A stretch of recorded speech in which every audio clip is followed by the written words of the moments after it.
ਖਾਲਸਾ ਵਾਹਿਗੁਰੂ ਜੀ ਕੀ ਫਤਿਹ। ਇਹ ਬਿਦ ਉਸਤਤ ਕਹਿ ਸਬੈ। ਹਾਜ਼ਰਾ ਹਜ਼ੂਰ ਜੁਗੋ ਜੁਗੋ ਟਲ ਧੰਨ ਸ੍ਰੀ ਗੁਰੂ ਗ੍ਰੰਥ ਸਾਹਿਬ ਮਹਾਰਾਜ ਜੀਆਂ ਦੇ ਸਜੇ ਹੋਏ ਪਾਵਨ ਦਰਬਾਰ ਨਿੱਘੀ ਗੋਦ ਵਿੱਚ ਗੁਰੂ ਦੇ ਪਿਆਰ ਦੇ ਨਾਲ ਜੁੜੇ ਹੋਏ ਗੁਰੂ ਰੂਪ ਖਾਲਸਾ ਪਿਆਰੀ ਸਾਧ ਸੰਗਤ ਜੀ, ਫਤਿਹ ਪ੍ਰਵਾਨ ਕਰੋ। ਵਾਹਿਗੁਰੂ ਜੀ ਕਾ ਖਾਲਸਾ ਵਾਹਿਗੁਰੂ ਜੀ ਕੀ ਫਤਿਹ। ਧੰਤਾ ਦੇ ਜੋਗੋਂ ਬੜੇ ਪਿਆਰ ਦੇ ਨਾਲ ਸ਼ਾਮ ਦੇ ਦੀਵਾਨ ਦਾ ਆਨੰਦ ਮਾਣਦੇ ਹੋ। ਗੁਰਬਾਣੀ ਕੀਰਤਨ ਇਤਿਹਾਸ ਸਰਵਣ ਕਰਦੇ ਹੋ। ਆਪ ਨੇ ਕੱਲ ਸੁਣਿਆ ਧੰਨ ਸ੍ਰੀ ਗੁਰੂ ਅਰਜਨ ਦੇਵ ਮਹਾਰਾਜ ਜੀਆਂ ਦੀ ਹਜ਼ੂਰੀ ਦੇ ਵਿੱਚ ਭੱਟ ਆਏ, ਸਤਿਗੁਰੂ ਮਹਾਰਾਜ ਦੇ ਦੀਦਾਰ ਕੀਤੇ। ਜੋ ਮਨ ਸੰਸਾਰ ਦੇ ਵਿੱਚ ਟਿਕ ਨਹੀਂ ਸੀ ਰਿਹਾ, ਨਾਨਾ ਪ੍ਰਕਾਰ ਕਰਕੇ ਦੁਖੀ ਸੀ, ਗੁਰੂ ਦੀਦਾਰ ਕਰਕੇ ਮਨ ਨੂੰ ਸ਼ਾਂਤੀ ਆਈ। ਬੇਨਤੀ ਕੀਤੀ ਕਿ ਸਾਡਾ ਉਧਾਰ ਕਰੋ, ਸਾਡੇ 'ਤੇ ਕਿਰਪਾ ਕਰੋ। ਸਤਿਗੁਰਾਂ ਦੀ ਉਸਤਤੀ ਗਾਇਨ ਕੀਤੀ। ਇਉਂ ਪਾਤਸ਼ਾਹ ਜੀ ਦੇ ਚਰਨਾਂ 'ਚ ਜੁੜੇ ਨੇ। ਆਓ ਸਤਿਗੁਰੂ ਮਹਾਰਾਜ ਕੀ ਰਹਿਮਤਾਂ ਕਰਦੇ ਨੇ। ਅਗਲਾ ਇਤਿਹਾਸ ਸਰਵਣ ਕਰਨ ਦੇ ਲਈ ਮਨ ਜੋੜੀਏ, ਰਸਨਾ ਪਵਿੱਤਰ ਕਰੀਏ, ਉਚਾਰਨ ਕਰੀਏ। ਸਤਨਾਮ ਸ੍ਰੀ ਵਾਹਿਗੁਰੂ ਸਾਹਿਬ ਜੀਓ। ਸਤਨਾਮ ਸ੍ਰੀ ਵਾਹਿਗੁਰੂ ਸਾਹਿਬ ਜੀਓ। ਦੋਹਰਾ ਇਹ ਬਿਦ ਉਸਤਤ ਕਹਿ ਸਬੈ। ਕਿਉਂ ਸਤਿਗੁਰਾਂ ਦੀ ਉਸਤਤ ਕਰਕੇ ਸਾਰੇ ਭੱਟਾਂ ਨੇ ਜਸ ਕੀਤਾ ਹੈ। ਪਰੇ ਚਰਨ ਪਰ ਆਏ। ਸਤਿਗੁਰੂ ਮਹਾਰਾਜ ਦੇ ਚਰਨਾਂ ਤੇ ਢਹਿ ਪੈਂਦੇ ਹਨ। ਦਇਆ ਸਿੰਧ ਸ੍ਰੀ ਮੁਖ ਕਹਾ। ਦਇਆ ਦੇ ਸਮੁੰਦਰ ਸਤਿਗੁਰੂ ਪਾਤਸ਼ਾਹ ਜੀਆਂ ਨੇ ਆਪਣੇ ਪਵਿੱਤਰ ਮੁਖਾਰ ਬਿੰਦ ਤੋਂ ਵਚਨ ਕੀਤਾ ਹੈ। ਮੰਗੋ ਬਰ ਰੁਚ ਪਾਏ। ਪਾਤਸ਼ਾਹ ਕਹਿਣ ਲੱਗੇ, ਵਰ ਮੰਗੋ ਕੀ ਚਾਹੁੰਦੇ ਹੋ। ਚੌਪਈ ਭਿੱਖੇ ਤਬ ਅਸ ਬੈਨੀ ਉਚਾਰੇ। ਭਿੱਖਾ ਜਿਹੜਾ ਇਹਨਾਂ ਸਾਰਿਆਂ ਦਾ ਆਗੂ ਸੀ, ਉਹ ਮਹਾਰਾਜ ਦੇ ਚਰਨਾਂ 'ਚ ਬੇਨਤੀ ਕਰਦਾ ਹੈ। ਸਭ ਕੀ ਇੱਛਾ ਇਹੀ ਮੁਰਾਰੇ। ਇਹ ਮੁਰਾਰੀ ਸਤਿਗੁਰੂ ਪਾਤਸ਼ਾਹ ਸਾਡੀ ਸਾਰਿਆਂ ਦੀ ਇੱਛਾ ਹੈ। ਇਨ ਸਭ ਕੋ ਪ੍ਰਭ ਸਿੱਖ ਕਰੀਜੈ। ਸਾਨੂੰ ਸਾਰਿਆਂ ਨੂੰ ਆਪਣੇ ਸਿੱਖ ਬਣਾਓ ਜੀ। ਗੁਰ ਦਿਖਿਆ ਦੇ ਸ਼ਾਂਤ ਮਨ ਕੀਜੈ। ਗੁਰੂ ਦੀਖਿਆ ਦੇ ਕੇ ਸਿੱਖ ਬਣਾ ਕੇ ਸਾਡੇ ਮਨਾਂ ਨੂੰ ਸ਼ਾਂਤੀ ਬਖਸ਼ੋ। ਸ੍ਰੀ ਗੁਰੂ ਕਹਾ ਸੁਣੋ ਚਿਤ ਲਾਏ। ਧੰਨ ਗੁਰੂ ਅਰਜਨ ਦੇਵ ਮਹਾਰਾਜ ਬਚਨ ਕਰਕੇ ਆਖਦੇ ਹਨ, ਵੇਦ ਦੇਹ ਧਰ ਤੁਮ ਹੋ ਆਏ। ਵੀ ਵੇਦਾਂ ਦਾ ਸਰੂਪ ਧਾਰਨ ਕਰਕੇ ਸੰਸਾਰ ਦੇ ਵਿੱਚ ਵਿਦਵਾਨ ਬਣੇ ਹੋ। ਸ੍ਰੀ ਭਗਵਤ ਜਸ ਇਹ ਠਾਂ ਰਹੋ। ਇਸ ਤਰ੍ਹਾਂ ਜਿਵੇਂ ਪਹਿਲਾਂ ਤੁਸੀਂ ਨਾਨਾ ਤਰੀਕਿਆਂ ਨਾਲ ਭਗਵਤ ਪਰਮਾਤਮਾ ਦਾ ਜਸ ਕਰਦੇ ਹੋ, ਇੱਥੇ ਵੀ ਇਸੇ ਤਰ੍ਹਾਂ ਜਸ ਕਰੋ। ਗੁਰੂ ਨਾਨਕ ਕਾ ਜਸ ਉਚਰੋ। ਗੁਰੂ ਨਾਨਕ ਦੇ ਘਰ ਦਾ ਜਸ, ਗੁਰੂ ਨਾਨਕ ਦੀ ਵਡਿਆਈ ਉਚਾਰਨ ਕਰੋ। ਤਿਨੇ ਕਹਾ ਇਹ ਸਮਝ ਨ ਪਾਵੈ। ਕਹਿਣ ਲੱਗੇ, ਮਹਾਰਾਜ ਸਾਨੂੰ ਸਮਝ ਨਹੀਂ ਆਉਂਦੀ ਹੈ, ਕਿਰਪਾ ਕਰਕੇ ਦੱਸੋ। ਕਹਿ ਬਿਧਿ ਉਸਤਤ ਗੁਰ ਕੀ ਗਾਵੈ। ਅਸੀਂ ਗੁਰੂ ਦੀ ਜਿਹੜੀ ਉਸਤਤੀ ਕਰਨੀ ਹੈ, ਕਿਸ ਤਰੀਕੇ ਨਾਲ ਕਰੀਏ, ਕਿਸ ਢੰਗ ਨਾਲ ਗਾਇਨ ਕਰੀਏ, ਇਹ ਸਾਡੇ 'ਤੇ ਕਿਰਪਾ ਕਰਕੇ ਸਮਝਾਓ ਜੀ। ਆਪ ਸਮਝਾਏ ਚੱਲੈ ਮੈਂ ਦੇਵੋ। ਆਪ ਕਿਰਪਾ ਕਰਕੇ ਪਹਿਲਾਂ ਸਾਨੂੰ ਸਮਝਾ ਦਿਓ। ਹੇ ਸਤਿਗੁਰ ਗਤ ਅਲਖ ਅਭੇਵੋ। ਇਹ ਸਤਿਗੁਰੂ ਪਾਤਸ਼ਾਹ ਆਪ ਜੀ ਦੀ ਗਤ ਹਾਲਤ ਭਾਵ ਕੇ ਅਲਖ ਅਭੇਵ, ਆਪ ਜੀ ਦਾ ਕੋਈ ਪਾਰਾਵਾਰ ਨਹੀਂ ਪਾ ਸਕਦਾ ਹੈ। ਵੀਸ ਸਵਈਐ ਸ੍ਰੀ ਮੁਖ ਰੇ। ਧੰਨ ਗੁਰੂ ਅਰਜਨ ਦੇਵ ਮਹਾਰਾਜ ਜੀਆਂ ਨੇ ਬਖਸ਼ਿਸ਼ਾਂ ਦੇ ਘਰ ਵਿੱਚ ਆ ਕੇ ਫਿਰ ਆਪਣੇ ਪਵਿੱਤਰ ਮੁਖਾਰ ਬਿੰਦ ਤੋਂ 20 ਸਵਈਏ ਉਚਾਰਨ ਕੀਤੇ। ਗੁਰੂ ਨਾਨਕ ਜਸ ਵਰਣਨ ਕਰੇ। ਜਿਨ੍ਹਾਂ 20 ਸਵਈਆਂ ਦੇ ਵਿੱਚ ਨਿਰੰਕਾਰ ਸਰੂਪ ਗੁਰੂ ਨਾਨਕ ਪਾਤਸ਼ਾਹ ਜੀ ਦਾ ਜਸ ਉਪਮਾ ਵਡਿਆਈ ਉਚਾਰਨ ਕੀਤੀ। ਸਮਝ ਚਾਲ ਤਹਿ ਜਸ ਪ੍ਰਗਟਾਇਓ। ਇਸ ਤਰ੍ਹਾਂ ਤੁਰਕੀ ਬਾਣੀ ਦਾ ਜਸ ਜੋ ਉਚਾਰਨ ਕੀਤਾ ਸਤਿਗੁਰੂ ਮਹਾਰਾਜ ਨੇ ਨਿਰੰਕਾਰ ਸਰੂਪ ਦਾ, ਇਹ ਧੁਰੋਂ ਬਾਣੀ ਸੀ ਗੁਰੂ ਅਰਜਨ ਦੇਵ ਮਹਾਰਾਜ ਜੀ ਨੇ ਉਚਾਰਨ ਕੀਤੀ। ਬੜੇ ਪਿਆਰ ਦੇ ਨਾਲ ਇਹਨਾਂ ਭੱਟਾਂ ਨੇ ਸੁਣ ਕੇ ਸਮਝ ਕੇ ਫਿਰ ਆਪ ਵੀ ਗੁਰੂ ਦੇ ਹੁਕਮ ਅਨੁਸਾਰ ਉਚਾਰਨ ਕਰਦੇ ਹਨ। ਗੁਰੂ ਨਾਨਕ ਜਸ ਪ੍ਰਿਥਮੈ ਗਾਇਓ। ਸਭ ਤੋਂ ਪਹਿਲਾਂ ਇਹਨਾਂ ਨੇ ਫਿਰ ਧੰਨ ਸ੍ਰੀ ਗੁਰੂ ਨਾਨਕ ਦੇਵ ਮਹਾਰਾਜ ਜੀ ਦਾ ਜਸ ਕੀਤਾ, ਜਸ ਉਚਾਰਨ ਕੀਤਾ ਹੈ। ਸ੍ਰੀ ਗੁਰੂ ਨਾਨਕ ਜਸ ਕਹਾ। ਸਤਿਗੁਰੂ ਮਹਾਰਾਜ ਜੀ ਦਾ ਜਸ ਉਚਾਰਨ ਕੀਤਾ ਹੈ। ਸਵਈਏ ਗ੍ਰਹਿ ਕੇ ਮਾਹੇ। ਨੌ ਸਵਈਏ ਗ੍ਰਹਿ ਦਾ ਅਰਥ ਹੁੰਦਾ ਨੌ ਸਵਈਏ ਧੰਨ ਸ੍ਰੀ ਗੁਰੂ ਨਾਨਕ ਪਾਤਸ਼ਾਹ ਜੀ ਦੇ ਸਭ ਤੋਂ ਪਹਿਲਾਂ ਭੱਟਾਂ ਨੇ ਉਚਾਰਨ ਕੀਤੇ। ਭਾਰ ਪ੍ਰੀਤ ਜੋ ਨਰ ਪੜੈ। ਜਿਹੜਾ ਪ੍ਰੇਮ ਦੇ ਨਾਲ ਮੇਰੇ ਗੁਰੂ ਨਾਨਕ ਪਾਤਸ਼ਾਹ ਜੀ ਦੇ ਭੱਟਾਂ ਨੇ ਉਚਾਰਨ ਕੀਤੇ ਸਵਈਆਂ ਦਾ ਜਾਪ ਕਰਦਾ ਹੈ। ਭੁਗਤ ਮੁਕਤ ਫਲ ਪਾਹੇ। ਉਹਨਾਂ ਨੂੰ ਭੁਗਤੀ ਤੇ ਮੁਕਤੀ, ਭੁਗਤ ਹੁੰਦਾ ਹੈ ਸੰਸਾਰ ਦੇ ਪਦਾਰਥ, ਮੁਕਤੀ ਹੁੰਦਾ ਹੈ ਪ੍ਰਮਾਤਮਾ 'ਚ ਇੱਕ ਰਸ ਹੋ ਜਾਣਾ, ਜਨਮ ਮਰਨ ਤੋਂ ਮੁੱਕ ਜਾਣਾ। ਇਉਂ ਮਾਨੋ ਕਿ ਚਾਰੇ ਪਦਾਰਥ ਮਿਲਦੇ ਨੇ। ਗੁਰ ਅੰਗਦ ਕਾ ਜਸ ਕਹਾ। ਇਹ ਧੰਨ ਗੁਰੂ ਅੰਗਦ ਦੇਵ ਮਹਾਰਾਜ ਜੀ ਦਾ ਜਸ ਕਿਹਾ, ਕਿਉਂਕਿ ਸਵਈਏ ਮਹੱਲੇ ਦੂਜੇ ਕੇ ਪਿੱਛੇ ਵੀ ਫਿਰ ਅੰਕ ਲਾਇਆ ਹੋਇਆ ਦੂਜਾ। ਜੋ ਪੁਰਾਤਨ ਗੁਰਸਿੱਖ ਸਵਈਏ ਮਹੱਲੇ ਪਹਿਲੇ ਕੇ ਪਹਿਲਾ ਵੀ ਨਾਲ ਉਚਾਰਨ ਕਰਦੇ ਨੇ, ਮਹੱਲੇ ਦੂਜੇ ਕੇ ਦੂਜਾ ਵਿਚਾਰ ਕਰਦੇ ਨੇ ਕਿ ਭੱਟਾਂ ਨੇ ਜੋ ਆਪਣੇ ਵੱਲੋਂ ਉਚਾਰਨ ਕੀਤਾ ਲਿਖਿਆ ਮਹੱਲਾ ਤੀਜਾ, ਅਤੇ ਫਿਰ ਨਾਲ ਦੂਜਾ ਲਾਇਆ ਵੀ ਇਹ ਭੱਟਾਂ ਨੇ ਉਚਾਰਨ ਕੀਤਾ। ਇੱਕ ਮਹਾਰਾਜ ਵੱਲੋਂ ਲਿਖਿਆ ਗਿਆ ਦੂਜਾ ਜਾਂ ਤੀਜਾ, ਕਿਉਂਕਿ ਬਾਣੀ ਚਾੜਨ ਕੀਤੀ ਗੁਰੂ ਅਰਜਨ ਦੇਵ ਮਹਾਰਾਜ ਜੀ ਨੇ ਚੜ੍ਹਾਈ ਹੈ ਨਾ, ਇਹ ਮਹਾਰਾਜ ਨੇ ਆਪਣੀ ਮੋਹਰ ਲਾਈ ਹੈ। ਸੋ ਇਸ ਤਰ੍ਹਾਂ ਦੂਜੇ ਕੇ ਦੂਜਾ ਉਚਾਰਨ ਕੀਤਾ ਹੈ। ਸਵਈਏ ਦਸ ਪ੍ਰਗਟਾਏ। ਧੰਨ ਗੁਰੂ ਅੰਗਦ ਦੇਵ ਮਹਾਰਾਜ ਜੀ ਦੇ 10 ਸਵਈਏ ਉਚਾਰਨ ਕੀਤੇ। ਭਗਤ ਗਿਆਨ ਤਹਿ ਉਰ ਬਸੈ। ਜਿਨ੍ਹਾਂ ਸਵਈਆਂ ਦੇ ਵਿੱਚ ਇਹ ਮਹਾਨ ਬਖਸ਼ੀਸ਼ ਗੁਰੂ ਦੀ ਉਪਮਾ ਉਚਾਰਨ ਕੀਤੀ। ਜਿਹੜਾ ਕੋਈ ਜਾਪ ਕਰਦਾ ਉਹਦੇ ਹਿਰਦੇ ਵਿੱਚ ਭਗਤੀ ਤੇ ਗਿਆਨ ਪ੍ਰਕਾਸ਼ ਹੋ ਜਾਂਦਾ ਹੈ। ਜੋ ਬੜੈ ਚਿਤ ਲਾਏ। ਜਿਹੜਾ ਪ੍ਰੇਮ ਦੇ ਨਾਲ ਗੁਰੂ ਅੰਗਦ ਦੇਵ ਮਹਾਰਾਜ ਜੀਆਂ ਦੇ ਸਵਈਆਂ ਦਾ ਜਾਪ ਕਰਦਾ ਹੈ। ਚੌਪਈ ਅਮਰਦਾਸ ਕਾ ਜਸ ਸੁਖ ਕੰਦਾ। ਸੁੱਖਾਂ ਦੇ ਦੇਣ ਵਾਲਾ ਧੰਨ ਗੁਰੂ ਅਮਰਦਾਸ ਮਹਾਰਾਜ ਜੀ ਦਾ ਜਸ ਬਿਆਨ ਕੀਤਾ ਹੈ। 22 ਸਵਈਏ ਰਚੇ ਆਨੰਦਾ। ਬੜੇ ਆਨੰਦਦਾਇਕ 22 ਸਵਈਆਂ ਦੀ ਉਚਾਰਨਾ ਕੀਤੀ। ਸ੍ਰੀ ਗੁਰੂ ਰਾਮਦਾਸ ਜਗ ਸੁਆਮੀ। ਜਗਤ ਦੇ ਸੁਆਮੀ ਮਾਲਕ ਸੋਢੀ ਸਤਿਗੁਰੂ ਧੰਨ ਗੁਰੂ ਰਾਮਦਾਸ ਮਹਾਰਾਜ ਜੀ। 60 ਸਵਈਏ ਪੂਰਨ ਕਾਮੀ। ਇਉਂ ਕਾਮਨਾ ਪੂਰੀਆਂ ਕਰਨ ਵਾਲੇ 60 ਸਵਈਏ ਧੰਨ ਗੁਰੂ ਰਾਮਦਾਸ ਮਹਾਰਾਜ ਜੀ ਦੀ ਉਸਤਤੀ ਉਚਾਰਨ ਕੀਤੀ। ਮੁਕਤ ਜੁਗਤ ਦਾ ਇੱਕ ਗੁਰ ਸੂਰਾ। ਇਉਂ ਮਾਨੋ ਮੁਕਤੀ ਤੇ ਜੁਗਤੀ ਦੀਆਂ ਬਖਸ਼ਿਸ਼ਾਂ ਦੇਣ ਵਾਲੇ ਸੂਰਮੇ ਸਤਿਗੁਰੂ। ਗੁਰ ਅਰਜਨ ਕਾ ਜਸ ਜਗਰੂਰਾ। ਧੰਨ ਸ੍ਰੀ ਗੁਰੂ ਅਰਜਨ ਦੇਵ ਮਹਾਰਾਜ ਜੀ ਦਾ, ਜਿਨ੍ਹਾਂ ਦਾ ਸੰਸਾਰ ਦੇ ਵਿੱਚ ਅਤਿਅੰਤ ਹੀ ਸੁੰਦਰ ਜਸ ਸੁਭਾਇਮਾਨ ਹੈ। 20 ਏਕ ਸਵਈਏ ਗੁਣ ਗਾਏ। ਗੁਰੂ ਅਰਜਨ ਦੇਵ ਮਹਾਰਾਜ ਜੀਆਂ ਦੇ ਉਸਤਤੀ ਦੇ 20 ਸਵਈਏ ਤੇ 21 ਸਵਈਏ ਉਚਾਰਨ ਕੀਤੇ। 122 ਭੇ ਸਮੁਦਾਏ। ਗੁਰੂ ਨਾਨਕ ਪਾਤਸ਼ਾਹ ਜੀਆਂ ਤੋਂ ਧੰਨ ਸ੍ਰੀ ਗੁਰੂ ਅਰਜਨ ਦੇਵ ਮਹਾਰਾਜ ਜੀਆਂ ਤੱਕ 122 ਸਵਈਏ ਭੱਟਾਂ ਨੇ ਉਚਾਰਨ ਕਰਕੇ ਸਤਿਗੁਰਾਂ ਦੀ ਸੋਭਾ ਬਿਆਨ ਕੀਤੀ ਹੈ। ਇਹ ਵਿਦ ਸਭਨੇ ਜਸ ਪ੍ਰਗਟਾਇਓ। ਇਸ ਤਰੀਕੇ ਨਾਲ ਸਾਰੇ ਭੱਟਾਂ ਨੇ ਜਸ ਕੀਤਾ ਹੈ। ਆਪੋ ਆਪਣੀ ਬੁੱਧੀ ਅਨੁਸਾਰ ਆਪੋ ਆਪਣੇ ਸਵਈਏ ਉਚਾਰੇ। ਸਭੀ ਭੱਟ ਮਨ ਆਨੰਦ ਪਾਇਓ। ਸਾਰੇ ਭੱਟਾਂ ਨੇ ਮਨ ਦੇ ਵਿੱਚ ਬੜਾ ਆਨੰਦ ਖੁਸ਼ੀ ਪਾਈ ਹੈ। ਹੋਰ ਉਪਮਾ ਬਹੁਤ ਉਪਾਂਤ ਉਚਾਰੀ। ਹੋਰ ਵੀ ਅਨੇਕਾਂ ਤਰੀਕਿਆਂ ਨਾਲ ਸਤਿਗੁਰੂ ਮਹਾਰਾਜ ਦੀ ਉਪਮਾ ਭੱਟਾਂ ਨੇ ਕੀਤੀ। ਗੁਰ ਪਗ ਪਰੇ ਸੁਮਾਨ ਨਿਵਾਰੀ।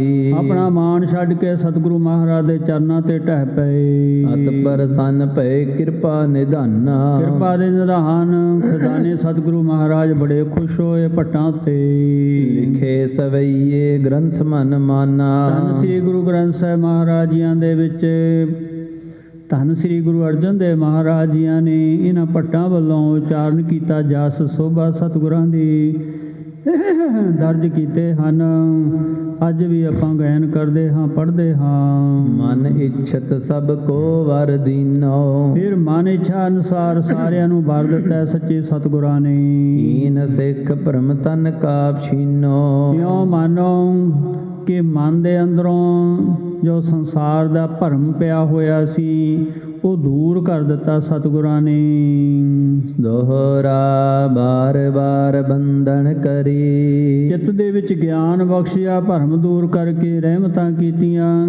ਇਉਂ ਆਨੰਦ ਲੈ ਕੇ ਫਿਰ ਮਹਾਰਾਜ ਨੂੰ ਵਾਰ-ਵਾਰ ਬੇਨਤੀਆਂ ਬੰਦਨਾ ਕਰਦੇ ਨੇ। ਸ੍ਰੀ ਗੁਰੂ ਆਗਿਆ ਪਾਏ। ਸਤਿਗੁਰੂ ਮਹਾਰਾਜ ਦੀ ਆਗਿਆ ਪਾਈ ਹੈ। ਸਭੀ ਭਾਟ ਵਿਦਿਆ ਭਏ। ਕਾਫੀ ਦਿਨ ਰਹਿ ਕੇ ਸੇਵਾ ਕਰਕੇ ਆਨੰਦ ਲੈ ਕੇ ਬਖਸ਼ਿਸ਼ਾਂ ਲੈ ਕੇ ਫਿਰ ਸਾਰੇ ਭੱਟ ਆਪੋ ਆਪਣੇ ਟਿਕਾਣਿਆਂ ਨੂੰ ਵਾਪਸ ਮੁੜੇ। ਸ੍ਰੀ ਗੁਰੂ ਪਾਦ ਮਨਾਏ। ਸਤਿਗੁਰੂ ਮਹਾਰਾਜ ਦੇ ਚਰਨ ਕਮਲ ਮਨਾ ਕੇ ਗਏ ਹਨ। ਵਾਰ ਵਧੀਕ ਸਲੋਕ ਲਿਖ। ਇਸ ਤਰ੍ਹਾਂ ਸਵਈਆਂ ਤੋਂ ਉਪਰੰਤ ਫਿਰ 12 ਤੋਂ ਵਧੇਕ ਸ਼ਲੋਕ, ਉਹ ਸ਼ਲੋਕ ਜਿਹੜੇ 12 ਚ ਨਹੀਂ ਲਿਖੇ ਗਏ, ਬਾਕੀ ਵਾਧੂ ਬਾਣੀ ਰਹਿ ਗਈ ਸੀ, ਇਸੇ ਕਰਕੇ ਵਧੇਕ ਲਿਖਿਆ ਮਹਾਰਾਜ ਨੇ ਵਾਧੂ ਸ਼ਲੋਕ। ਇਹ ਫਿਰ ਮਹਾਰਾਜ ਨੇ ਉਚਾਰਨ ਕਰਕੇ ਕੀਤੇ ਹੋਏ ਫਿਰ ਇਹ ਲਿਖੇ ਹਨ। ਮੁੰਦਰਾਵਣੀ ਔਰ ਲਿਖਾਏ। ਸ਼ਲੋਕ ਲਿਖਾ ਕੇ ਫਿਰ ਮੁੰਦਾਵਣੀ ਲਿਖੀ ਹੈ। ਤਤਕਰਾ ਲਿਖ ਸਭ ਗ੍ਰੰਥ ਕਾ। ਤਤਕਰਾ ਵੀ ਲਿਖਿਆ ਸਤਿਗੁਰੂ ਮਹਾਰਾਜ ਨੇ ਸਾਰੀ ਬਾਣੀ ਦਾ। ਭੋਗ ਗ੍ਰੰਥ ਜੀ ਪਾਏ। ਧੰਨ ਸ੍ਰੀ ਗੁਰੂ ਗ੍ਰੰਥ ਸਾਹਿਬ ਮਹਾਰਾਜ ਜੀ ਦੀਆਂ ਦੀ ਬਾਣੀ ਸੰਪੂਰਨ ਕੀਤੀ। ਚੌਪਈ ਤਬਲੋ ਰਾਗ ਸਭੀ ਇਕਠਾਏ। ਇਹਨੇ ਨੂੰ ਸਤਿਗੁਰੂ ਮਹਾਰਾਜ ਦੇ ਹਜੂਰ ਰਾਗ ਇਕੱਠੇ ਹੋ ਕੇ ਆਏ। ਗੁਰ ਅਰਜਨ ਕੇ ਸਨਮੁਖ ਆਏ। ਸਤਿਗੁਰੂ ਮਹਾਰਾਜ ਦੇ ਚਰਨਾਂ 'ਚ ਪਹੁੰਚਦੇ ਹਨ ਸਾਰੇ ਰਾਗ ਇਕੱਤਰ ਹੋ ਕੇ, ਕਿਉਂਕਿ ਰਾਗ ਰਤਨ ਪਰਿਵਾਰ ਪ੍ਰੀਆਂ ਸ਼ਬਦ ਗਾਵਣ ਆਈਆਂ ਕਿ ਰਾਗਮਾਲਾ ਦੀ ਵਿਚਾਰ ਚੱਲ ਪਈ ਹੈ। ਇੱਥੋਂ ਰਾਗਾਂ ਨੇ ਵੀ ਮਹਾਰਾਜ ਦੇ ਆ ਕੇ ਚਰਨ ਪਰਸੇ। ਕਿਰਪਾ ਸਿੰਧ ਕੀ ਉਸਤਤ ਕਰੀ। ਸਤਿਗੁਰੂ ਮਹਾਰਾਜ ਦੀ ਆ ਕੇ ਉਸਤਤੀ ਗਾਇਨ ਕੀਤੀ, ਸੋਭਾ ਕੀਤੀ ਹੈ। ਭਾਂਤ ਭਾਂਤ ਮਨ ਆਨੰਦ ਭਰੀ। ਮਨ ਦੇ ਅੰਦਰ ਜੋ ਆਨੰਦਦਾਇਕ ਸੀ, ਆਪੋ ਆਪਣੇ ਹਿਸਾਬ ਨਾਲ ਸਾਰੇ ਰਾਗਾਂ ਨੇ ਮਹਾਰਾਜ ਦੀ ਸੋਭਾ ਗਾਇਨ ਕੀਤੀ। ਉਸਤਤ ਕਰ ਗੁਰ ਪਗ ਲਪਟਾਏ। ਉਸਤਤੀ ਕਰਕੇ ਜਸ ਕਰਕੇ ਮਹਾਰਾਜ ਦੇ ਚਰਨਾਂ 'ਚ ਨਮਸਕਾਰ ਕੀਤੀ ਹੈ। ਦਇਆ ਸਿੰਧ ਪੁੱਛਿਓ ਮਨ ਲਾਏ। ਦਇਆ ਦੇ ਸਮੁੰਦਰ ਸਤਿਗੁਰੂ ਮਹਾਰਾਜ ਬੜੇ ਪਿਆਰ ਦੇ ਨਾਲ ਪੁੱਛਦੇ ਹਨ। ਨਿਜ ਆਵਣ ਕਾ ਕਾਰਨ ਕਹੋ। ਮਹਾਰਾਜ ਕਹਿਣ ਲੱਗੇ, ਭਾਈ ਕਿਵੇਂ ਆਏ ਹੋ ਤੁਸੀਂ? ਤਿਨੈ ਕਹਾ ਤੁਮ ਸਭ ਕਿਛ ਲਹੋ। ਆਖਿਆ ਮਹਾਰਾਜ ਸੱਚੇ ਪਾਤਸ਼ਾਹ ਆਪ ਸਾਰਾ ਕੁਝ ਜਾਣਦੇ ਹੋ। ਰਾਗਾਂ ਨੇ ਬੇਨਤੀ ਕੀਤੀ, ਹਮ ਜਗ ਮੈਂ ਅਤ ਹੀ ਦੁਖ ਪਾਏ। ਅਸੀਂ ਜਗਤ ਦੇ ਵਿੱਚ ਬੜੇ ਦੁਖੀ ਹਾਂ। ਆਏ ਤੱਕ ਤੁਮਰੀ ਸ਼ਰਨ ਆਏ। ਇਸ ਕਰਕੇ ਆਪ ਜੀ ਦੀ ਸ਼ਰਨ ਵਿੱਚ ਆਏ ਹਾਂ।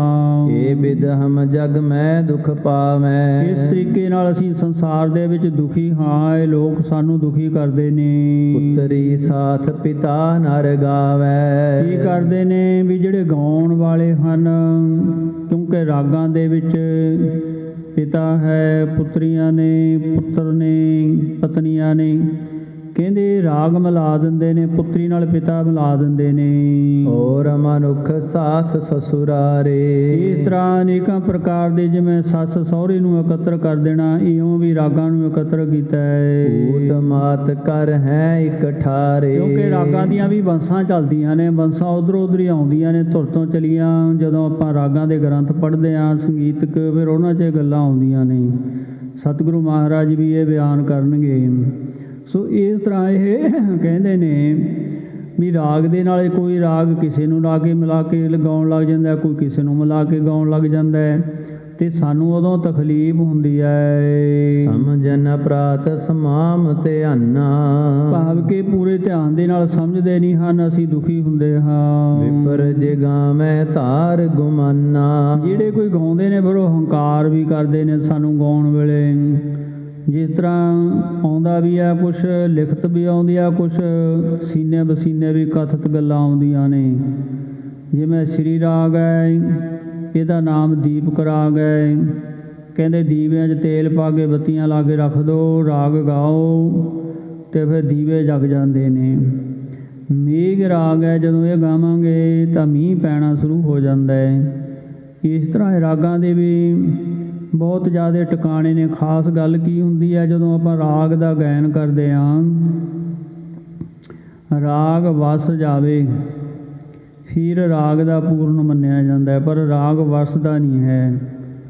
ਜਦੋਂ ਰਾਗ ਵਸ ਜੇ ਨਾ, ਫਿਰ ਉਹਦਾ ਪੂਰਨ ਸਰੂਪ ਆ ਜਾਂਦਾ ਹੈ ਸਾਹਮਣੇ, ਫਿਰ ਉਹ ਖੇਡ ਵਰਤ ਜਾਂਦੀ ਹੈ। ਪਰ ਉਹਨੂੰ ਵਸਾਉਣਾ ਬਹੁਤ ਕਮਾਈ ਦੀ ਖੇਡ ਹੈ। ਉਹਨੀ ਕਮਾਈ ਕਰੇ ਤਾਂ ਕਿਤੇ ਜਾ ਕੇ ਖੇਡ ਬਣਦੀ ਹੈ। ਦੋਹਰਾ ਤਾਂ ਤੇ ਯਤਨ ਕੋ ਵਸ ਕਰੋ। ਇਸ ਕਰਕੇ ਰਾਗ ਕਹਿਣ ਲੱਗੇ, ਮਹਾਰਾਜ ਕਿਰਪਾ ਕਰੋ ਸਾਡੇ ਉੱਤੇ। हे ਪ੍ਰਭ ਦੀਨਾਨਾਥ, ਗਰੀਬਾਂ ਦੇ ਮਾਲਕ ਹੈ ਸਤਿਗੁਰੂ ਸੱਚੇ ਪਾਤਸ਼ਾਹ ਜੀਓ। ਭਿੰਨ ਭਿੰਨ ਸਭ ਕੋ ਲਿਖੋ। ਸਾਰਿਆਂ ਨੂੰ ਭਿੰਨ ਭਿੰਨ ਵੱਖਰੇ ਵੱਖਰੇ ਕਰਕੇ ਭਾਵ ਕੇ ਲਿਖ ਦਿਓ ਕਿ ਕੌਣ ਰਾਗ ਕੀ ਲੱਗਦਾ ਹੈ। ਹਮ ਸਭ ਕਰੋ ਸਨਾਥ। ਸਾਨੂੰ ਵੀ ਨਿਹਾਲ ਕਰੋ। ਕਿਉਂ ਰਾਗਾਂ ਨੇ ਵੀ ਬੇਨਤੀ ਕੀਤੀ। ਰਾਗਣ ਕੀ ਬੇਨਤੀ ਸੁਣੀ। ਰਾਗਾਂ ਦੀ ਬੇਨਤੀ ਸਰਵਣ ਕਰਕੇ। ਗੁਰ ਅਰਜਨ ਸੁਖ ਖਾਨ। ਸੁੱਖਾਂ ਦੀ ਖਾਨ, ਸੁੱਖਾਂ ਦੇ ਦਾਤੇ ਧੰਨ ਸ੍ਰੀ ਗੁਰੂ ਅਰਜਨ ਦੇਵ ਮਹਾਰਾਜ ਜੀ। ਰਾਗ ਮਾਲ ਤਬ ਹੀ ਲਿਖੀ। ਫਿਰ ਮਹਾਰਾਜ ਨੇ ਰਾਗ ਮਾਲਾ ਲਿਖੀ। ਆਖੋ ਸਤਨਾਮ ਸ੍ਰੀ ਵਾਹਿਗੁਰੂ। ਰਾਗ ਮਾਲਾ। ਪਰ ਕੁਛ ਕੁ ਲੋਕਾਂ ਨੇ ਬਾਣੀ ਤੇ ਕਿੰਤੂ ਪਰੰਤੂ ਕਰਨ ਦਾ ਜਮਾ ਵੀ ਭਾਵ ਕੇ ਸੰਕੋਚ ਨਹੀਂ ਕੀਤਾ ਹੈ। ਰਾਗਮਾਲਾ ਦੀ ਜੋ ਬਾਣੀ ਹੈ, ਧੰਨ ਸ੍ਰੀ ਗੁਰੂ ਗ੍ਰੰਥ ਸਾਹਿਬ ਮਹਾਰਾਜ ਜੋ ਗੁਰੂ ਅਰਜਨ ਦੇਵ ਮਹਾਰਾਜ ਜੀਆਂ ਦੇ ਆਪ ਲਿਖਵਾਏ ਹੋਏ ਨੇ, ਭਾਈ ਗੁਰਦਾਸ ਜੀਆਂ ਨੇ ਲਿਖੇ ਸੀ। ਅੱਜ ਵੀ ਸਾਡੇ ਕੋਲ ਨੇ। ਕਰਤਾਰਪੁਰ ਸਾਹਿਬ ਧੀਰਮਲੀਆਂ ਦੀ ਵੰਸ, ਉੱਥੇ ਜਾ ਕੇ ਅਸੀਂ ਦਰਸ਼ਨ ਕਰ ਸਕਦੇ ਹਾਂ। ਸ਼ਾਹੀ ਲਿਖਾਈ, ਅੱਖਰਾਂ ਦਾ ਉਚਾਰ ਲਿਖਣਾ ਸਾਰਾ ਇੱਕੋ ਇੱਕ ਪੂਰਨ ਮਿਲਦਾ ਹੈ ਭਾਈ ਗੁਰਦਾਸ ਦੀ ਲਿਖਾਈ ਨਾਲ। ਕਈਆਂ ਨੇ ਮਗਰੋਂ ਗੱਲਾਂ ਮਾਰਤੀਆਂ, ਕਹਿੰਦੇ ਵੀ ਇਹ ਤਾਂ ਮਗਰੋਂ ਚੜਾਈ ਗਈ ਰਾਗਮਾਲਾ, ਉਹਦੀ ਨਹੀਂ ਹੈ। ਮਾਧਵਾ ਨਾਲ ਆਲਮ ਕਵੀ ਕਾਮਕੰਦਲਾ ਵੀ ਉਹਦੀ ਲਿਖੀ ਹੋਈ ਹੈ। ਕਿਉਂਕਿ ਡਾਕਟਰ ਭਾਈ ਵੀਰ ਸਿੰਘ ਜੀਆਂ ਨੇ ਬੜੀ ਖੋਜ ਕੀਤੀ ਹੈ। ਉਹ ਤਾਂ ਬਹੁਤ ਚਿਰ ਬਾਅਦ ਹੋਇਆ ਹੈ, ਬਲਕਿ ਉਹਨੇ ਗੁਰੂ ਗ੍ਰੰਥ ਸਾਹਿਬ ਮਹਾਰਾਜ ਦੀ ਰਾਗਮਾਲਾ ਦੇ ਵਿੱਚੋਂ ਕੁਝ ਗੱਲਾਂ ਜ਼ਰੂਰ ਲਈਆਂ ਹੋਈਆਂ ਨੇ। ਉਹ ਤਾਂ ਮਿਲਦੀ ਹੋ ਨਹੀਂ ਹੈ, ਉਹਦਾ ਬਹੁਤ ਹੀ ਜ਼ਿਆਦਾ ਫਰਕ ਹੈ। ਡਾਕਟਰ ਤਾਰਨ ਸਿੰਘ, ਡਾਕਟਰ ਭਾਈ ਵੀਰ ਸਿੰਘ, ਨਿਹਾਲ ਦਾਸ ਸੰਤ ਹੋਏ ਨੇ, ਉਹਨਾਂ ਨੇ ਖੰਡਨ ਦਾ ਮੰਡਨ ਲਿਖਿਆ ਹੈ।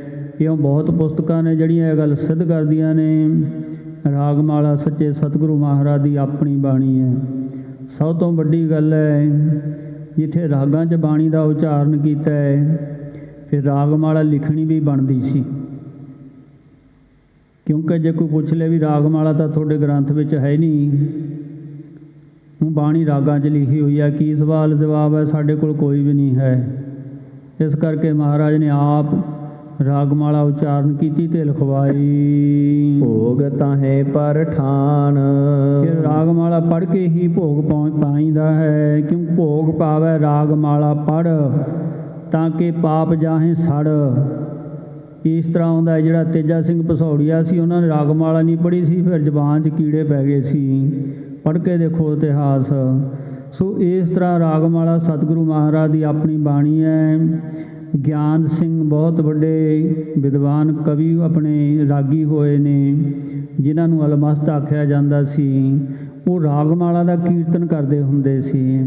ਸੰਤ ਗਿਆਨੀ ਗੁਰਬਚਨ ਸਿੰਘ ਜੀਆਂ ਨੇ ਰਾਗਮਾਲਾ ਦੇ ਅਰਥ ਕੀਤੇ ਨੇ, ਕੋਈ ਵੀ ਪੜ੍ਹ ਸਕਦਾ ਹੈ। ਸੋ ਇਸ ਤਰ੍ਹਾਂ ਰਾਗਮਾਲਾ ਪੜ੍ਹ ਕੇ ਹੀ ਸਾਨੂੰ ਸੰਪੂਰਨਤਾ ਹੀ ਕਰਨੀ ਚਾਹੀਦੀ ਹੈ। ਗੁਰੂ ਕੀ ਬਾਣੀ ਹੈ। ਚੌਪਈ ਕਹੇ ਰਾਗ ਖਟਤੀ ਸੰਗ ਨਾਰੀ। ਸਤਿਗੁਰੂ ਮਹਾਰਾਜ ਨੇ 6 ਰਾਗ 6 ਰਾਗਾਂ ਦੀਆਂ 5 ਪਤਨੀਆਂ 30 ਪਤਨੀਆਂ ਹਨ। ਅਸ਼ਟ ਅਸ਼ਟ ਸੁਤ ਕਹੇ ਉਚਾਰੀ। ਇੱਕ ਰਾਗ ਦੇ 5 ਪਤਨੀਆਂ ਤੋਂ 8 ਪੁੱਤਰ ਹਨ। 48 ਸੁਤ ਸਭ ਕੇ ਭਏ। ਇਉਂ 48 ਪੁੱਤਰ ਹੋਏ। 6 ਰਾਗ ਹੋਏ, 30 ਇਹਨਾਂ ਦੀਆਂ ਪਤਨੀਆਂ, 48 ਪੁੱਤਰ ਹੋਏ। ਅਤੇ ਆਨੰਦ ਮਨ ਰਾਗਣ ਲਏ। ਬੜਾ ਆਨੰਦ ਲਿਆ ਰਾਗਾਂ ਨੇ ਮਹਾਰਾਜ ਤੋਂ। ਇਹ ਅੰਮ੍ਰਿਤ ਰੂਪ ਬਾਣੀ ਜਦੋਂ ਉਚਾਰਨ ਹੋਈ। ਸ੍ਰੀ ਗੁਰੂ ਭੋਗ ਗ੍ਰੰਥ ਜੀ ਪਾਇਓ। ਗੁਰੂ ਗ੍ਰੰਥ ਸਾਹਿਬ ਮਹਾਰਾਜ ਜੀਆਂ ਦੀ ਸੰਪੂਰਨਤਾਈ ਕੀਤੀ। ਸਤਿਗੁਰਾਂ ਨੇ ਭੋਗ ਪਾਇਆ। ਭਾਂਤ ਭਾਂਤ ਪ੍ਰਸ਼ਾਦ ਕਰਾਇਓ। ਫਿਰ ਉਸ ਸਮੇਂ ਭਾਂਤ ਬਾਹਲਾ ਹੀ ਸੰਗਤਾਂ ਨੇ ਖੁਸ਼ੀਆਂ ਮਨਾਈਆਂ। ਪ੍ਰਸ਼ਾਦ ਕੜਾਹ ਪ੍ਰਸ਼ਾਦ ਦੀ ਦੇਗ ਤਿਆਰ ਕੀਤੀ। ਕੜਾਹ ਪ੍ਰਸ਼ਾਦ ਸੋ ਭਿਓ ਬੇਅੰਤਾ। ਬੇਅੰਤ ਹੀ ਕੜਾਹ ਪ੍ਰਸ਼ਾਦ ਦੇ ਖੁੱਲੇ ਗੱਫੇ ਬਣਤਾਏ। ਸਤਿਗੁਰਾਂ ਨੇ ਅਰਦਾਸ ਕਰਕੇ ਆਗਿਆ ਕਰੀ ਗੁਰੂ ਭਗਵੰਤਾ। ਪਰਮੇਸ਼ਰ ਸਰੂਪ ਸਤਿਗੁਰੂ ਮਹਾਰਾਜ ਨੇ ਫਿਰ ਆਗਿਆ ਕੀਤੀ, ਬਖਸ਼ਿਸ਼ ਕਰੀ। ਹੁਮ ਹੁਮਾਏ ਸੰਗਤ ਸਭ ਆਈ। ਇਉਂ ਬਹੁਤ ਹਮਾ ਕੇ ਬਾਹਲੀਆਂ ਸੰਗਤਾਂ ਸਤਿਗੁਰੂ ਮਹਾਰਾਜ ਦੇ ਚਰਨਾਂ ਚ ਆਈਆਂ। ਰਾਮ ਸਰੈ ਮਨ ਆਨੰਦ ਪਾਈ। ਰਾਮਸਰ ਪਹੁੰਚ ਕੇ ਬੜਾ ਇਹ ਸੰਗਤਾਂ ਨੇ ਆਨੰਦ ਲਿਆ ਸਤਿਗੁਰਾਂ ਦੇ ਦੀਦਾਰ ਦਰਸ਼ਨ ਕਰਕੇ। ਸ੍ਰੀ ਗੁਰ ਸਨਮੁਖ ਕਲ ਯੁਗ ਆਇਓ। ਇਹਨਾਂ ਨੂੰ ਕਲਯੁਗ ਵੀ ਮਹਾਰਾਜ ਦੀ ਚਰਨਾਂ ਚ ਆ ਪਹੁੰਚਦਾ ਹੈ। ਉਸਤਤ ਕਰੀ ਅਧਕ ਮਨ ਲਾਇਓ। ਮਨ ਲਾ ਕੇ ਸਤਿਗੁਰਾਂ ਦੀ ਉਸਤਤੀ ਕੀਤੀ। ਕਲਯੁਗ ਨੇ ਵੀ ਇਹ ਵੀ ਸੁਣਨ ਵਾਲਾ ਵਿਚਾਰ ਹੈ। ਬੋਰੋ ਕਹਾ ਪ੍ਰਭੂ ਸੁਖ ਸਾਗਰ। ਫਿਰ ਬੇਨਤੀ ਕਰਦਾ ਕਲਯੁਗ, ਹੇ ਸੁੱਖਾਂ ਦੇ ਸਮੁੰਦਰ ਸਤਿਗੁਰੂ ਜੀ, ਬਿਨਤੀ ਹਮੈ ਸੁਨੋ ਗੁਣ ਆਗਰ। ਇਹ ਗੁਣਾਂ ਦੇ ਘਰ ਮਹਾਰਾਜ ਮੇਰੀ ਬੇਨਤੀ ਵੀ ਸੁਣੋ। ਰਚਿਓ ਗ੍ਰੰਥ ਭਵ ਸਿੰਧ ਜਹਾਜਾ। ਆ ਸੰਸਾਰ ਤੋਂ ਜੀਵਾਂ ਨੂੰ ਪਾਰ ਲੰਘਾਉਣ ਵਾਸਤੇ ਮਹਾਨ ਵੱਡਾ ਜਹਾਜ਼ ਗ੍ਰੰਥ ਸਾਹਿਬ ਜੀ ਦੀ ਰਚਨਾ ਕੀਤੀ ਹੈ। ਹਮੈ ਕਲਿਆਣ ਕਰੋ ਮਹਾਰਾਜਾ। ਮਹਾਰਾਜ ਮੈਂ ਕਲਯੁਗ ਹਾਂ, ਮੇਰਾ ਵੀ ਕਲਿਆਣ ਕਰ ਦਿਓ ਨਾਲ ਹੀ। ਦੋਹਰਾ ਗ੍ਰੰਥ ਪਾਠ ਜਹਾਂ ਪ੍ਰੇਮ ਸੋ। ਜਿੱਥੇ ਵੀ ਕੋਈ ਗੁਰੂ ਗ੍ਰੰਥ ਸਾਹਿਬ ਮਹਾਰਾਜ ਦੀ ਅੰਮ੍ਰਿਤਮਈ ਬਾਣੀ ਦਾ ਪ੍ਰੇਮ ਨਾਲ ਪਾਠ ਕਰੂ। ਕਰ ਹੈ ਸਿੱਖ ਉਦਾਰ। ਉਦਾਰ ਖੁੱਲੇ ਦਿਲ ਵਾਲੇ, ਮਨ ਦੇ ਟਿਕਾ ਵਾਲੇ ਸਿੱਖ ਜਦੋਂ ਪੜ੍ਹਨਗੇ ਤਹਾਂ ਰਹਿਣ ਹਮਰਾ ਨਹੀਂ। ਮਹਾਰਾਜ ਉੱਥੇ ਮੈਂ ਰਹਿ ਨਹੀਂ ਸਕਦਾ ਹਾਂ। ਜਿੱਥੇ ਬਾਣੀ ਦਾ ਜਾਪ ਹੁੰਦਾ ਹੈ, ਸਿਮਰਨ ਕਰਦੇ ਨੇ ਸਿੱਖ, ਮੈਂ ਉੱਥੇ ਵੜ ਨਹੀਂ ਸਕਦਾ। ਤਜੋ ਠੋਰ ਤਤਕਾਰ। ਮੈਨੂੰ ਉੱਥੋਂ ਛੱਡ ਕੇ ਭੱਜਣਾ ਪੈਂਦਾ ਹੈ। ਸਾਨੂੰ ਸੁਣ ਲੈਣਾ ਚਾਹੀਦਾ, ਜਿਵੇਂ ਘਰਾਂ ਚੋਂ ਕਲੇਸ਼ ਕੱਢਣਾ ਹੈ, ਝਗੜੇ ਕੱਢਣੇ, ਕਲਯੁਗ ਨੂੰ ਦੂਰ ਕਰਨਾ, ਪ੍ਰੇਮ ਨਾਲ ਬਾਣੀ ਪੜ੍ਹੋ ਜੀ। ਸੰਗਤ ਮੈਂ ਆਵਣ ਪ੍ਰਭੂ।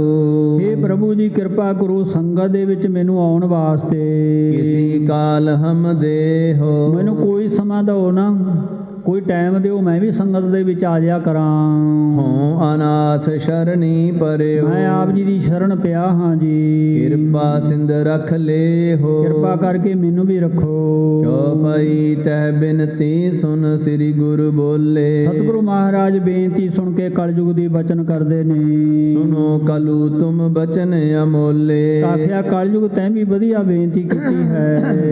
ਨਿਰਵਿਕਲਪ ਜਹ ਸੰਗਤ ਹੋਵੈ। ਜਿੱਥੇ ਨਿਰਵਿਕਲਪ ਭਾਵ ਕੇ ਫੁਰਨੇ ਤੋਂ ਰਹਿਤ ਪ੍ਰੇਮ ਦੇ ਨਾਲ ਜੁੜੀ ਹੋਈ ਸੰਗਤ ਹੋਵੇਗੀ। ਤਾਂ ਕੋ ਤੁਮ ਨਹੀਂ ਨੈਣਨ ਜੋਵੈ। ਤੂੰ ਤਾਂ ਉੱਥੇ ਝਾਕ ਵੀ ਨਹੀਂ ਸਕੇਗਾ। ਸੰਗਤ 'ਚ ਜਾਣਾ ਤਾਂ ਇੱਕ ਪਾਸੇ ਰਿਹਾ।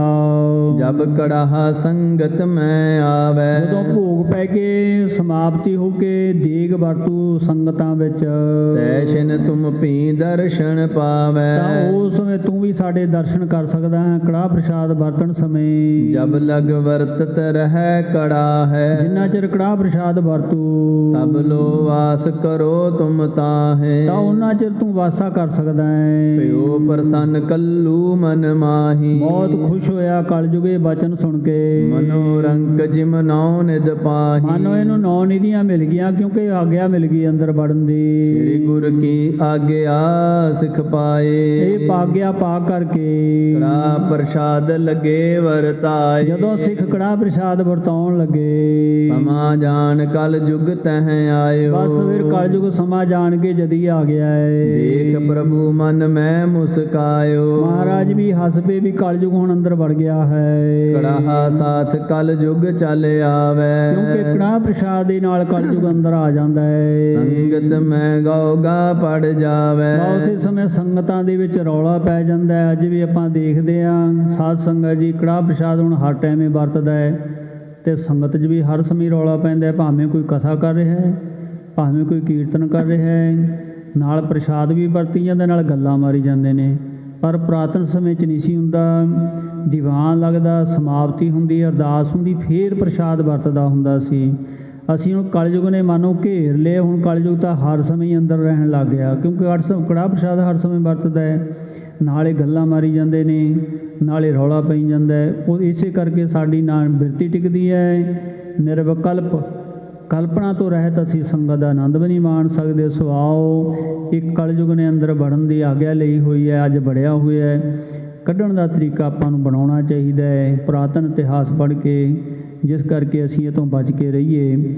ਗੁਰੂ ਵਾਲੇ ਬਣੀਏ, ਪ੍ਰੇਮ ਨਾਲ ਬਾਣੀ ਪੜ੍ਹੀਏ, ਪ੍ਰੇਮ ਨਾਲ ਸੰਗਤ ਕਰੀਏ, ਜੀਵਨ ਦਾ ਲਾਹ ਲੈ ਕੇ ਵਡਭਾਗੇ ਬਣੀਏ ਤਾਂ ਕਲਯੁਗ ਤੋਂ ਜ਼ਰੂਰ ਬਚਾਂਗੇ। ਹੋਈਆਂ ਭੁੱਲਾਂ ਮਾਫ ਕਰਨੀਆਂ, ਫਤਿਹ ਪ੍ਰਵਾਨ ਕਰਨੀ ਜੀ। ਸਮਾ ਜਾਣ ਕਲ ਯੁਗ ਤੈ ਆਇਓ। ਦੇਖ ਪ੍ਰਭੂ ਮਨ ਮੈਂ ਮੁਸਕਾਇਓ। ਕੜਾ ਸਾਥ ਕਲ ਯੁਗ ਚੱਲ ਆਵੇ। ਸੰਗਤ ਮੈਂ ਗੂੰਗਾ ਪੜ ਜਾਵੇ। ਵਾਹਿਗੁਰੂ ਜੀ ਕਾ ਖਾਲਸਾ, ਵਾਹਿਗੁਰੂ ਜੀ ਕੀ ਫਤਿਹ।